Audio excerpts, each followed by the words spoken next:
Yes, good morning, everybody.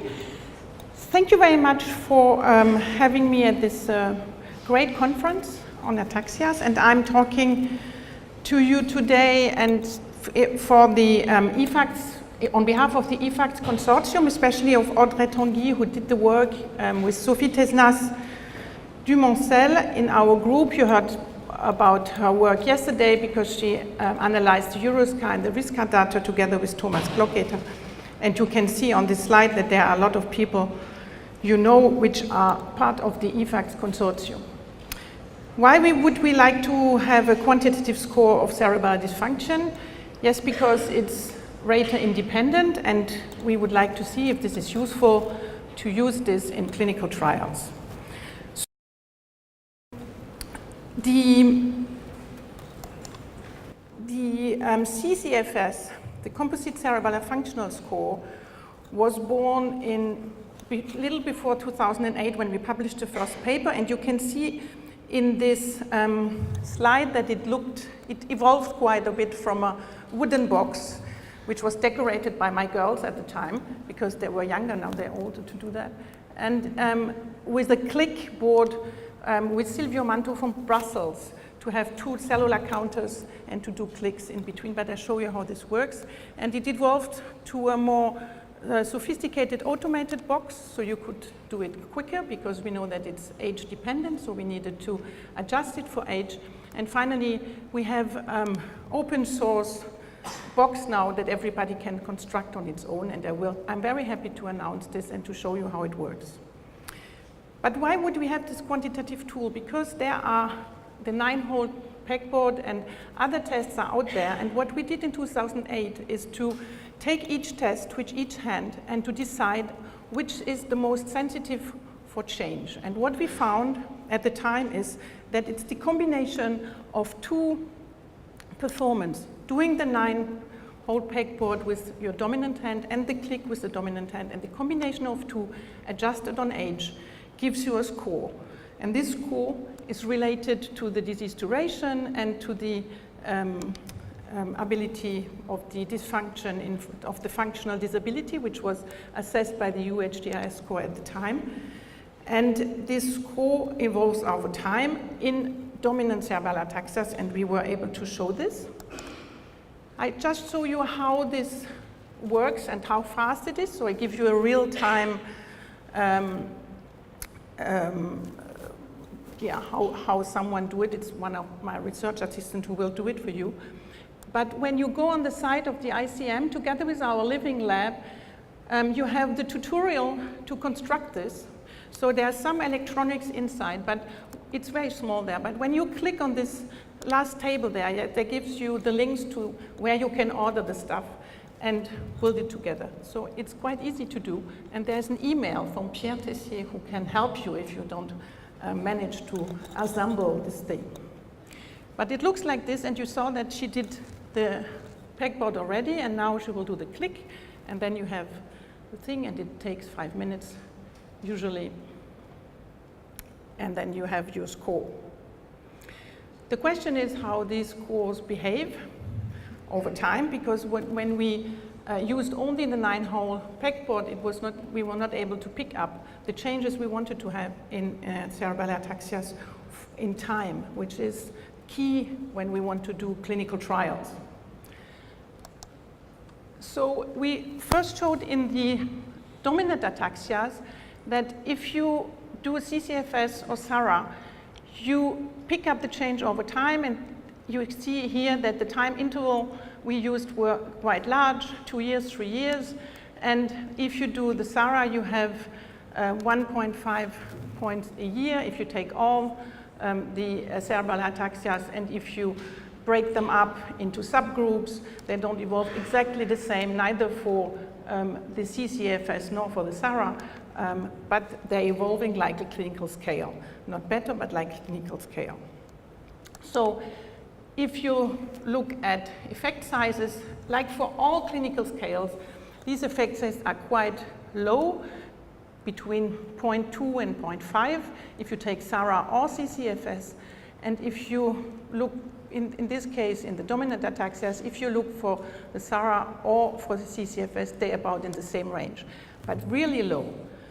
So what was interesting is, for example, in SCAR3, we just heard about it sometimes, and there was one of the person in the audience who asked that young patients have a different clinical phenotype, and CCF can pick this up, because if you take those with Parkinsonism or dystonia and the others without, you don't have the same evolution of the CCFS scale. So even this fast 5-minute scale picked this up. So what we wanted to do then, and what we always do, is to imagine if you use this in a clinical scale, in a clinical trial, how many patients would you need to include? So you can see here the two lines. You have the expected reduction of the natural rate of progression with treatment. Let's say you would expect, if you're really very optimistic, a 0.5 reduction or 50%.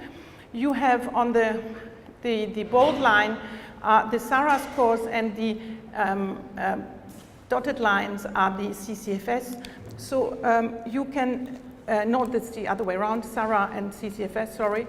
And if you do this, you would need, as an outcome, if you would take sera only, you would need, for a 50% reduction, not the same number for each genotype. You would need about 60 patients for SCAR2, 70 for SCAR1, and 75 for SCAR3. And the number would be greater for the CCFS, that's for sure. But you would need less stratification, because the sera is dependent on some of the variables like CAG repeat or others.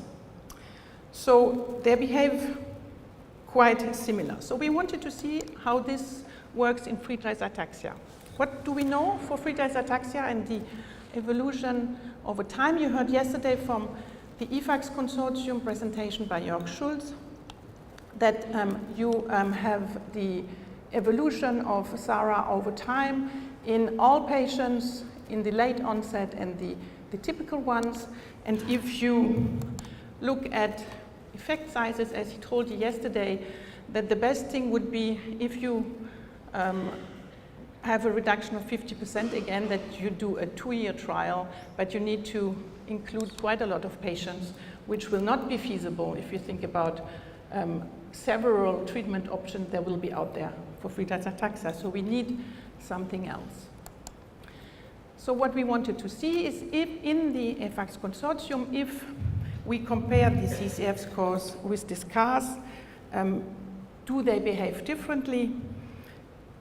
Does there, like we knew for sera, is there a ceiling effect in the scales? And what is the relationship between groups? So what did we see? We took nearly 400 patients with Friedreich ataxia, 200 patients with dominant scars, and controls.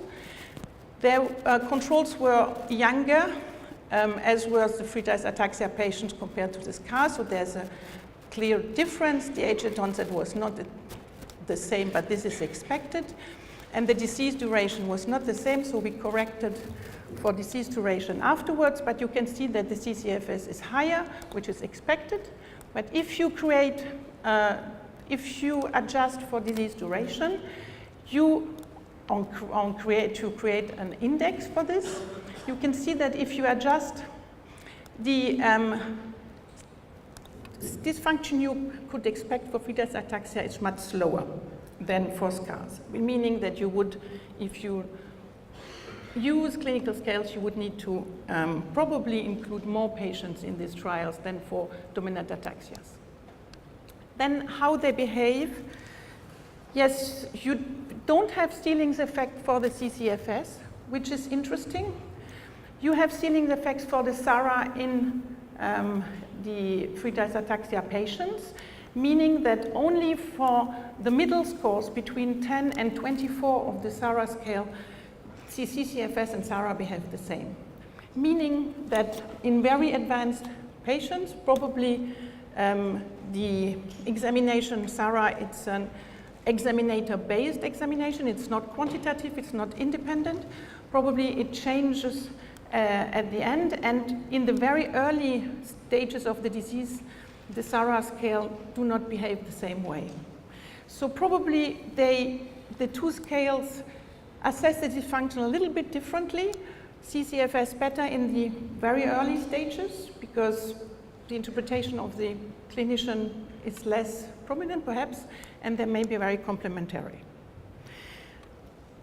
But they're not exactly superposable, and this is important to remember.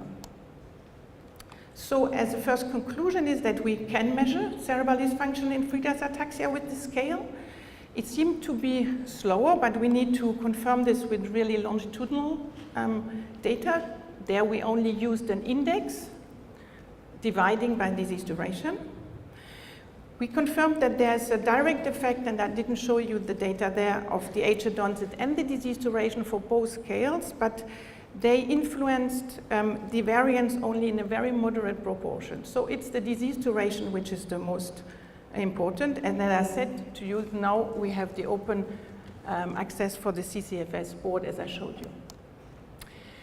I would like to finish to say that the small effect sizes and the rare disease we are confronting or we have to put together, we would need probably integration of this data. And as Pierre-Gilles Henry showed us, the very large effect sizes in imaging should be used. So with Arthur Tenenhausen, our group, who is a biostatistician, and Isaac, who just finished his thesis, we tried to do a multi-model integration with analysis which used the different parameters we want to include or assess in the patient: metabolic data, MRS data, volumetric data, or clinical data, if it's the CCFS or the SARA, and to do block analysis and to see what drives, what are the sensitive variables you can pick out. And in the first paper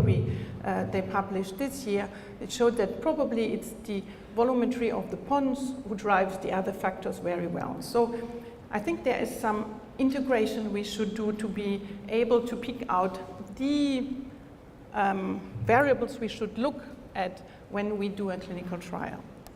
So just to show you that the rate of the atrophy of the pons volume, for example, here in SCARS, not in Friedreich ataxia, is very clearly different from the controls, and we will be able to use this in trials.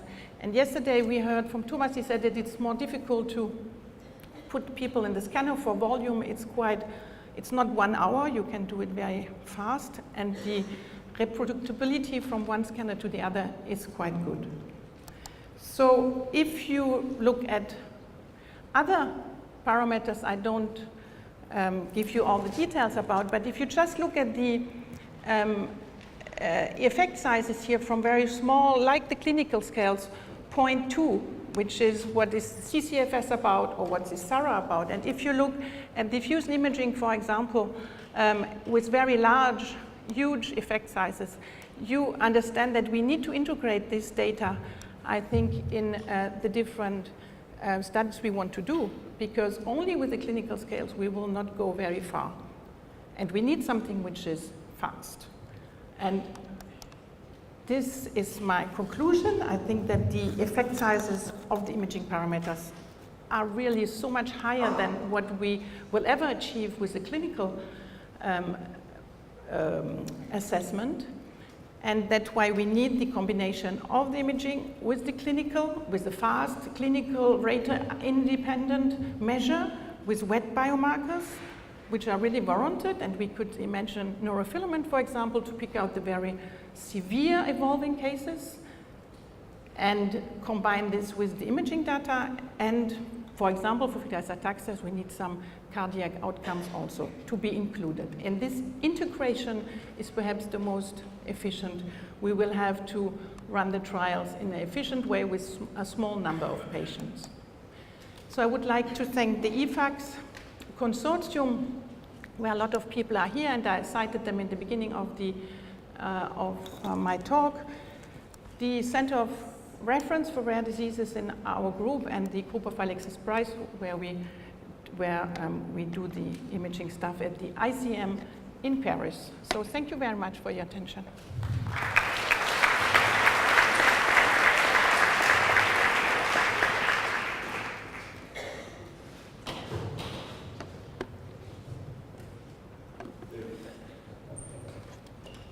Nice talk, Alessandra. So where do I get a CCFS? What do you want to do? Where do I get one of the CCFS boxes?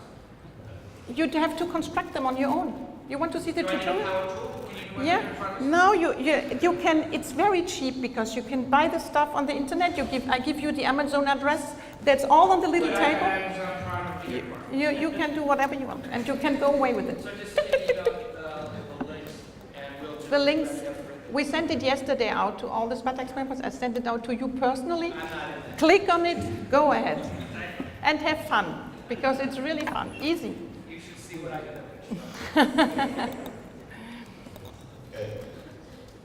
Thanks, Alessandra, for a nice talk.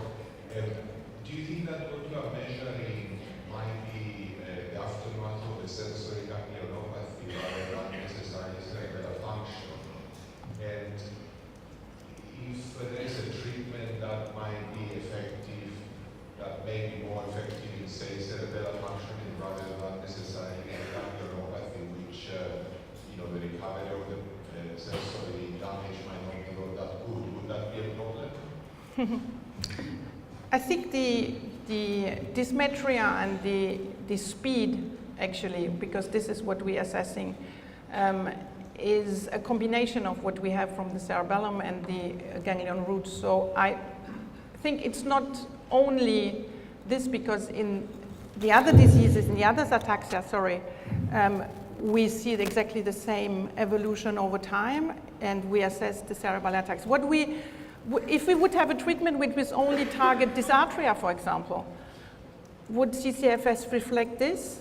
Probably, yeah, because the cerebellum is not only, you don't have one spot that gives you only dysarthria. I don't think that's a real problem. It's a proxy anyway, and you see the small effect sizes. It's a clinical scale, which I think reflects the ability to do something fast. You need for this not only the cerebellum, you need also your cortex and a lot of other stuff. So it's not specific. It gives you the proxy to this. Well, I have a question. I'm here. where are you? Here. Are you my chairman? My chairman? Chairman, yes, chairman. So the question is a little broader. So I see from your talk and previous talks, it seems that the time course of these changes is actually quite slow. So Yes. the changes are very nice that they're objective, right? So now you have objective imaging parameters, or this type of measurements you're doing, but it's over a period of 24 months to 36 months that you really see changes. So how does that apply to clinical trials that are running nowadays that I think are 6 months to 12 months? Is that a problem? I completely agree. And I was even more puzzled when I saw the data from the IFAX consortium that the CCF is even picking up a slower evolution than what we see in the scars, which meaning that you would have even need more patients. And Jörg showed you yesterday the best fit would be 2 years. Nobody wants to do 2 years of a trial, and the patient won't stick in a 2-year trial. So the only parameters which have effect sizes which are feasible for 6 months, as was shown in Huntington's disease, for example, are the imaging ones. So you need to combine that. I see the point, but now increasing the number of patients will improve your p-value, but the size of the effect remains small. Yeah.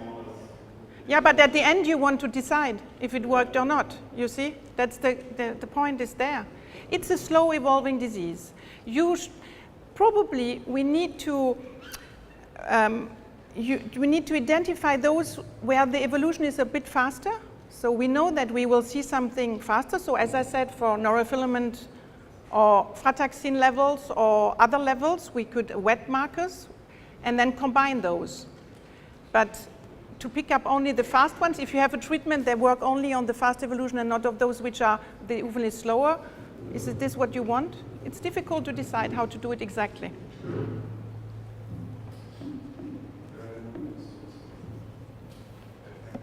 Thank you.